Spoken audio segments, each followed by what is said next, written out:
So this is just in that Rudy Giuliani, Trump's former personal lawyer, is being sued for $1.3 billion.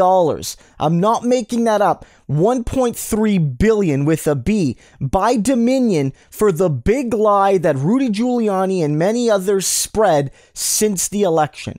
That's what's happening here.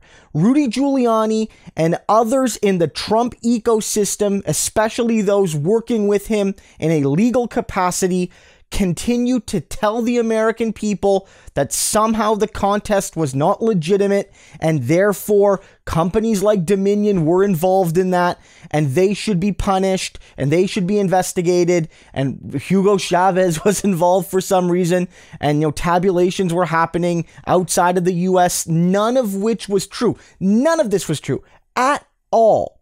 And so now there are consequences, because in addition to damaging democracy, which is what Rudy Giuliani and so many others did, and they're still doing, frankly, they caused likely some measurable damages to these companies. Because if you go to the American people with the megaphone of the presidency or of the official lawyer capacity of the president, then millions will hear you. Tens of millions, hundreds of millions will hear you around the world. And if you say that this company is doing something suspicious or nefarious, it's going to hurt them.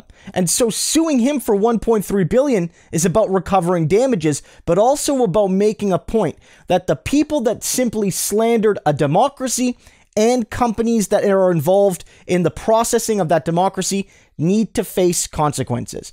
I don't know how this is going to play out. I'm not a lawyer. I'm not an expert on this. Rudy Giuliani, in my mind, is certainly liable for some damages. I don't know if he did $1.3 billion of damages. I'm not sure. But I certainly do know that he caused a lot of harm to this company and to the wider society. And let's also be clear, Rudy Giuliani likely doesn't have $1.3 billion or anywhere near that. So even if this gets settled down in an actual trial or in pretrial settlement, this could bankrupt Rudy Giuliani and anybody else that they plan to sue, like Powell or whoever, who likely don't have hundreds of millions or certainly $1 billion ready to go to cover their own lies. We have to be clear here. No one should feel bad for Rudy Giuliani.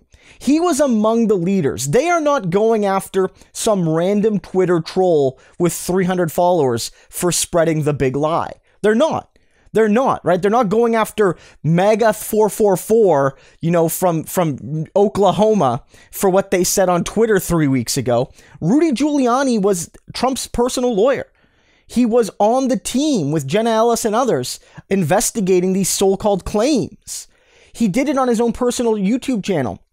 He did it on social media. He did it at the press conference when he was leaking hair dye. He did it at the press conference with Caroni where he was farting everywhere.